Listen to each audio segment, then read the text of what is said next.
Patrick. Bonjour Noéline. Est-ce que tu veux bien te présenter à ceux qui nous regardent? Volontiers, donc je suis heureux d'être ici pour répondre à tes questions. Alors, au nom de l'EAP de Saint-Éloi-de-la-Rhônelle, dont je fais partie.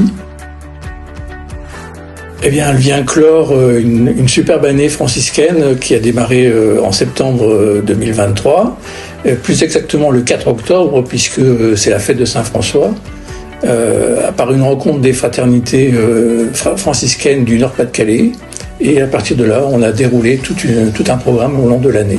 Et voilà. Et le clou de l'année, ça sera la rencontre les 11 et 12 octobre de Didier Rance.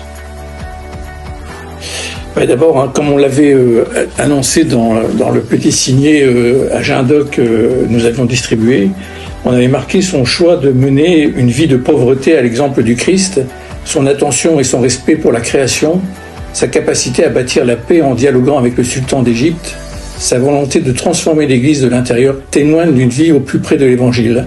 Suivre François, c'est suivre le Christ et rejoindre tous les hommes. Et c'est ça qui nous a évidemment beaucoup plu dans ce saint, c'est que vraiment c'est un saint d'aujourd'hui, évidemment. Tout à fait, donc il y a eu une rencontre interreligieuse par exemple, qui a réuni 80 personnes au mois d'avril, mais il y a aussi la rencontre avec les Clarisses de Cormontreuil qui a été un moment de joie formidable.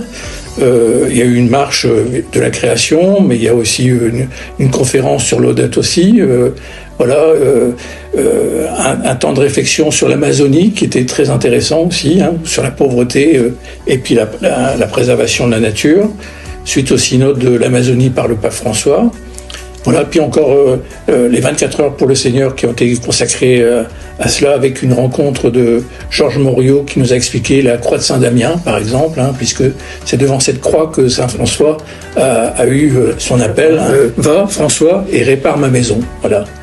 Et à partir de là, il a commencé à créer les franciscains.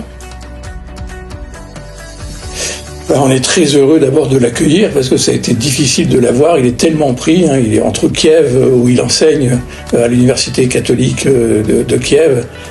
C'est un diacre de rite byzantin qui vit sur Metz et Nancy, qui est auteur aussi de plein d'ouvrages.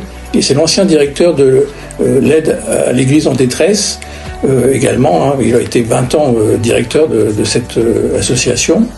Donc un grand témoignage, et puis c'est un spécialiste, un franciscain, qui est spécialiste aussi de Saint-François. Donc on l'accueille les 11 et 12 octobre, et c'est vraiment une chance pour la communauté de pouvoir l'accueillir. En fait, les franciscains de France fêtent les 800 ans, les franciscains fêtent les 800 ans de Saint-François cette année, depuis 2023, avec la crèche de Grécio, qui était un point important, les stigmates du mont Arverne. C'est un gros anniversaire de Saint-François un peu partout dans le monde, et c'était aussi une bonne occasion, en effet, de le faire pour nous, Alors, en effet, je pense que ça peut intéresser tous les chrétiens de connaître un peu cet esprit franciscain et de savoir comment on peut être frères les uns pour les autres.